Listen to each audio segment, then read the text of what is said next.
Hello everybody, this is Amit Sharma speaking.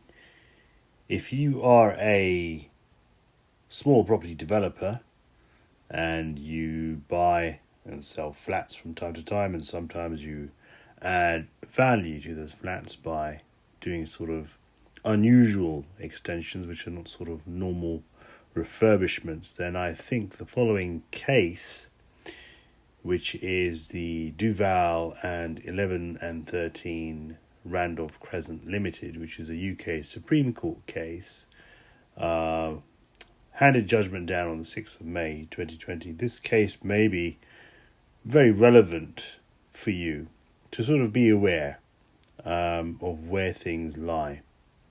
I'll explain the facts now. Julia Duval held a long lease for 2 flats out of the 9 flats in 11 to 13 Randolph Crescent. This is a block of flats in Maida Vale in London.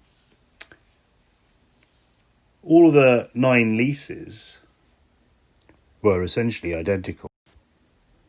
The tenants were not able to carry out certain alterations without the landlord's consent, and there were further works, which were sort of more serious works, which were absolutely prevented from happening in the terms of the lease. The landlord had also agreed in all of the leases that if the tenants requested, the landlord would enforce certain lease terms against other tenants. One particular tenant wanted to do some major alterations, and these are sort of works which are more than your ordinary sort of refurbishment. That tenant approached the landlord for consent. The landlord was minded to give some consent. Julia Duval issued proceedings arguing that the landlord had no power to give its consent, as this would allow the tenant to breach a term of the lease.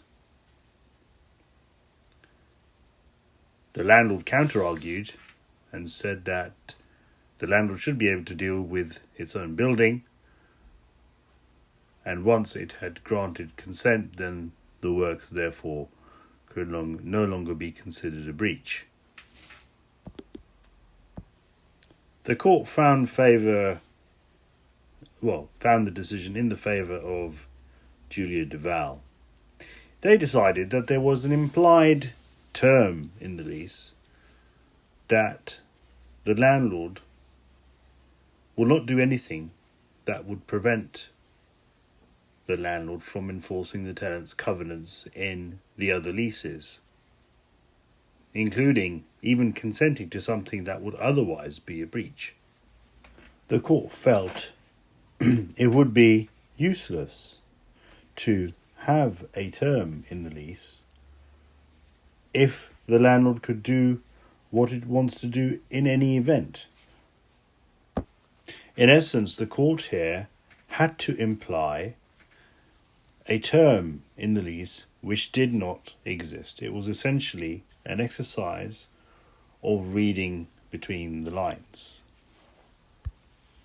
So, you need to check the lease in the first instance anyway.